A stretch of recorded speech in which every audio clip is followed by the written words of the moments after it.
Hey y'all, welcome back to my channel. My name is Brittany. Today I have my friend here, Ejan, as my guest. We're going to be covering in this video about travel nursing. We're going to be talking about pay. We're going to be talking about the application process, how to get into it. If this is something that you're interested in, or if you're thinking about travel nursing, then you definitely should stick around to watch this video. If you haven't already, please subscribe to my channel and also give this video some likes so it can be pushed through the YouTube algorithm. So Ejan, she has been doing travel nursing. Actually, she's not doing it now, but she has done it in the past for years. So she has a lot of knowledge when it comes to travel nursing. So she is a great person to come share her experience. So I got my little notebook here with some questions because I didn't want to miss anything as far as the information I wanted to give you guys. So the first thing I want to start off with, Ejan, is tell me a little bit about what made you get into travel nursing. Why did you decide to leave the hospital and travel the world? So I always wanted to do travel nursing ever since I heard of a girl in the house that I was in, and she said she was going to do travel nursing. And everybody said they made the most money, and I had certain debts I wanted to pay off, like my student loans. So that's why I did travel nursing. Yes, definitely. So that is one thing. A lot of us millennials have a lot of student loan debt and other debts. And, you know, I'll say this one thing. When I met you, you were always thinking ahead and thinking about how you can get rid of that student loan debt. So after you knew for sure you wanted to do it, we graduated from nursing school. How did you end up finding an agency, the one that you went with initially? How did you find that agency? It was actually a travel nurse on a unit that I used to work in. She recommended me to that agency, and I actually don't think that one worked out. And then my charge nurse had been a travel nurse, and she recommended me to another agency, and that one worked out. So it kind of ended up being like a word of mouth type thing. So you just kind of like met nurses along the way that were able to point you in the right direction, basically, right? Yeah, but now you can honestly just Google it too. And I was just thinking that I thought she was gonna say that. Actually, I thought she was gonna say she went on Google. This was years ago. This was, y'all. Like, we graduated about 10 years ago, but almost. But you know, we still young and popping. But okay, so you found out through your charge nurse, and then so how many agencies have you gone through total? Can you remember? Because it's probably been a couple. Dang. I think it's 4. 4. Okay, she is literally the definition of a nomad, okay? Like, if one person or one job is not treating her right, she has no problem going to the next, y'all. So what was the application process when you chose that second one that was okay? What did they have you do to apply to their agency? So it is a long or lengthy process. It's an actual application. They're also going to want your immunization history. They're going to want you to do titers. You're going to get a drug screen done. You're going to have to be seen by a physician. So it's like an annual physical. And then you're going to have to send all your certifications, your license, your diploma or your degree. And I think, I'm trying to think if I'm forgetting anything. You also have to do some tests and assessments. So you'll have to do a test for your specialty, and then you'll have to do just a regular nursing test. And then you'll also have to do like a pharmacology test. And so I think nowadays everybody's using the same one, and it's called Relias. But before it was different and split up. That's something really important to know. So that was just with the agency, right? So then once you applied to the agency and they accepted you, did you have another process you went through with the hospital that you were interested in? No, you're doing all that because that's basically what the hospital is going to look at. Okay. So what about interviewing? Did you have to interview with the hospital or anything like that? Did they ever want to go over questions? Like, you know how we have regular nursing interviews. Did they ever do that with you? So I have to split this up into pre-COVID and post-COVID. Okay. Or pre-COVID, during COVID, and then post-COVID. Pre-COVID, most hospitals did not want to interview you. They just look at your qualifications and you are fine. During and post-COVID, it became popular to where I see that these managers want to interview you. And so I didn't know that. I always thought they had interviewed you, and because I remember that was something that we always talked about, and she was always kind of annoyed by that. So now I understand why, because before they weren't requiring that. Okay, so the requirements then are pretty much for you to have all the documentation, education, and all of that. Pretty 3 much. references. Oh, okay. So 2 years of references. experience. Okay. And really, now during COVID and post-COVID, to get the high-paying positions, they really want to have a manager reference and somebody and another, maybe a management person, and then it could be a charge nurse. So gone are the days do they just want it to be just your charge nurse. No, they want manager references. Oh, wow. And so was that after COVID? No, that was during COVID. COVID created that. During COVID. Wow. So that's interesting you say that, because people made it seem like it was so easy to get into travel nursing, but now to me it sounds like it was harder to get into it once COVID came around. Is that correct or not so much? I don't know if it was harder, but I do think that when COVID first hit and people saw that $10,000 a week, people who didn't qualify for those jobs like the emergency room or ICU were lying their way into it. So it's harder to lie with a manager reference, because if your manager is giving you a reference, they'll have all their credentials, the hospital email, and everything else. But if your coworker is lying and saying she's a charge nurse, then she should still have those manager credentials that she's lying and saying she's a. That makes any sense? So people are lying. Yeah. People are so lying. I think That's that's crazy. why. And it is a large sum of money too, for you to just be able to lie your way into. So that is so crazy. See, the thing that I'm thinking about is, why would I want to put myself in a situation to work in a specialty that I have no knowledge of, like that I'm not usually working in? I would think that would put your license in jeopardy, and you wouldn't want to be in a situation like that. So to know people were lying is kind of like. But it sounds like they had their protocols to, weed those people out and make sure they weren't able to get those positions, and then give it to somebody that was actually qualified. Okay, so what specialties did you end up working in? So let's divide it up. Like before you went to travel nursing, what specialties did you work in? I had only done mother-baby before I did travel nursing. I think I did some community health too. Okay, so she did mother baby and I did pediatric, but I pretty much have always stayed in that umbrella for the most part. So do you feel like mother baby kind of prepared you for travel nursing, or in a way? Yeah, and I do think, at the time I did not want to wait 2 years, but I do think that waiting the 2 years did help, because it's so quick. You only get like 2 days of orientation. I think at one job they told me, we just can't train you today, so we just want you to be on your own, nothing really changes, and then tomorrow we'll train you, which was fine with me because I hate orientation. So but if you are still struggling and you're still new to your field, and that's bad, because for instance at that particular job they were trying to have me help other nurses start like a lab draw, but if you're struggling too and you're a travel nurse, that looks bad. So you definitely want to be experienced and confident in all your skills before you decide to do something that's like that, before you get into travel nursing. That makes a lot of sense. So I've never wanted to do that. I like being able to stay in one position, or get that full orientation and then transition onto the floor. So yeah, she was definitely always ready and waiting for those 2 years to come so she can be out of here. I also did another specialty during travel nursing. Oh, so it's yeah. like a little side tidbit.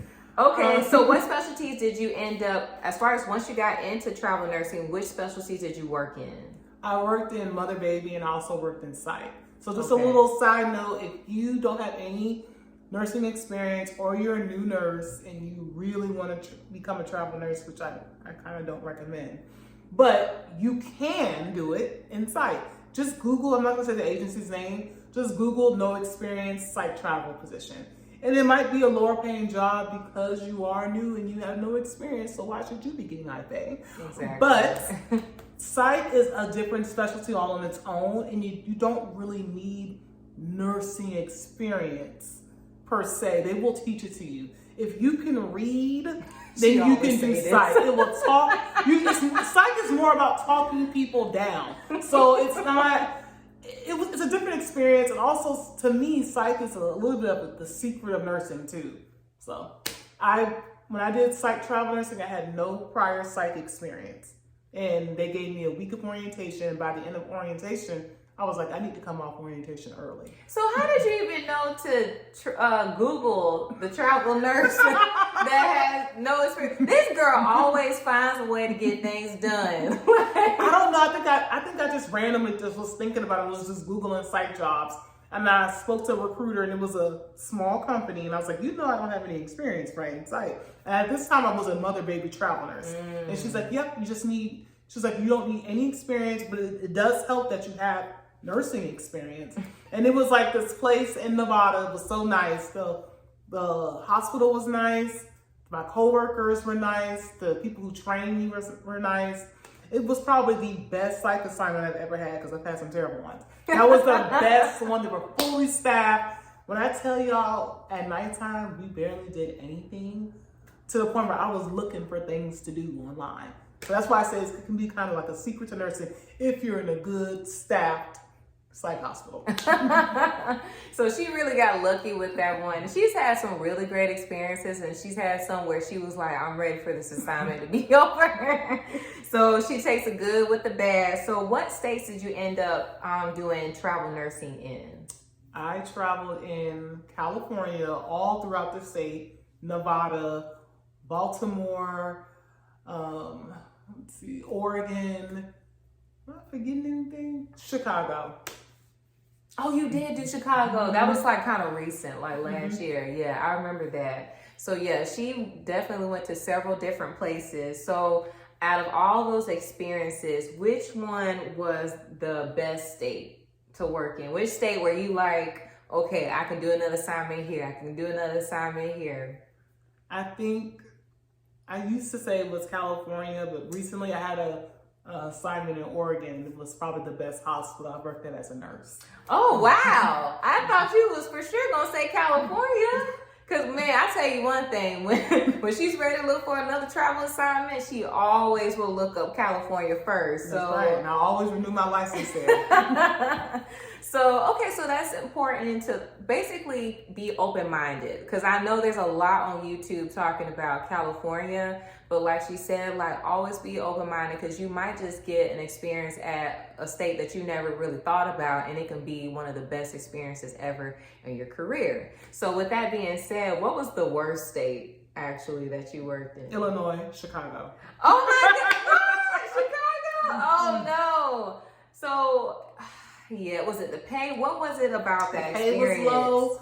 I think I lived in different cities, so I had to commute to Chicago, which that's kind of normal in travel nursing too. But the patients, it was a psychiatric place, and they were jumping behind the desk to beat up. Oh, I remember that. And I actually quit that assignment. I called my recruiter. I think I texted or called my recruiter at midnight and said, I'm not coming back. What you gonna do? Y'all, I remember that she called me on the phone after her shift and was like, I'm not coming back. The kids are actually trying to attack the nurses. And see, that's another part of nursing I want to let y'all know. Like, they always glamorize it, but there are some situations where nurses will have their own lives in danger. Like, some of these patients can be really violent sometimes, which is why I always work with the kids. I can't be with nobody that's bigger than me. So, but I will say, when it comes to psych, adolescent psych is a whole beast on its own. Yeah. There was a reason I really had to go to Chicago for a family reason. I would never do adolescent psych. I've done adolescent psych before. I knew I never wanted to do it again. Adult psych is better. Adult psych is more relaxed. But yeah, it was adolescent psych, and the kids can be challenging. They can definitely be challenging for sure. Okay, so with that being said, I know all of y'all are more concerned about or wondering how much did she actually make. So let the audience know, how much did you make weekly? What was the highest paying job that you made? I guess around like COVID time when they were giving the $10,000 out. So the highest I made was in Oregon, and I made $5,800 a week.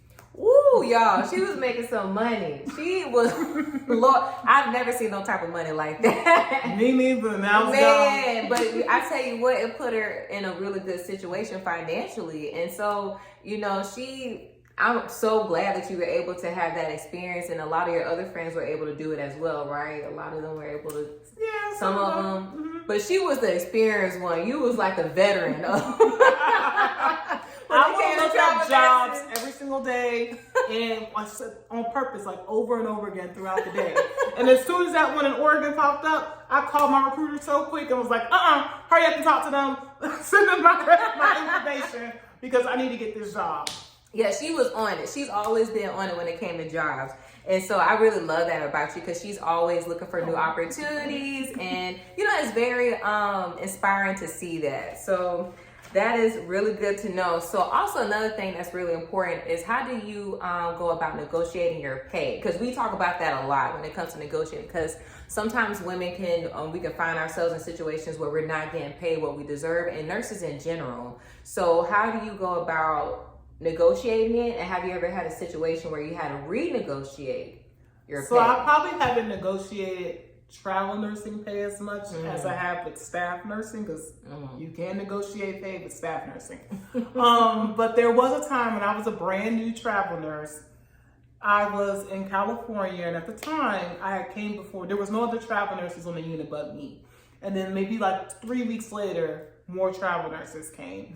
And so I know that people in our society do not like to talk about how much they're getting paid. Yeah. But I always tell Brittany that's actually bad. We should tell each other how much we're getting paid, because it only benefits the job when we don't tell each other how much we're getting paid.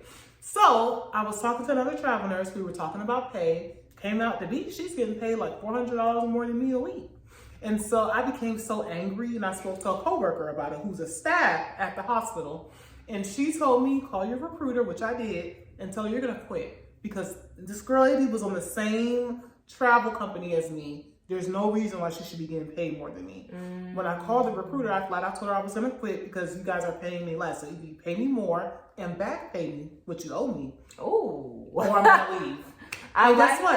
They did. They back paid me and they increased my pay. See how it didn't benefit you to keep it a secret? It's always best to know. On the contrary, same hospital a year later, because I kept going back, another girl was like, I'm not going to tell anybody my pay. I'm keeping it secret, you know, and that's okay. Like, people want to keep up their privacy, that's fine. But it came to be, she was getting paid $600 less than everybody else. And we were the same company doing the same job. And she wouldn't tell us how much she got paid until the end. And we're like, we could have saved you. That was too late. So she lost that money. Dang. So in travel nursing, and I mean, honestly, in general, it's good to share that information so you can know if you are being underpaid. And this happens a lot. Like, I've seen situations where you have some nurses that are making one rate hourly, and then you have another nurse with the same experience making less. So now I will say with staff nursing, if you're going to do that, you might want to have another job lined up. So you might want to come with, hey,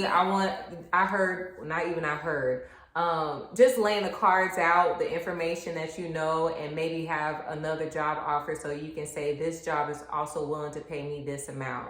So the pay thing can be kind of wishy-washy. Like, that first year as a new grad nurse, like, you're pretty much going to make the same as everybody. After that, it's fair game.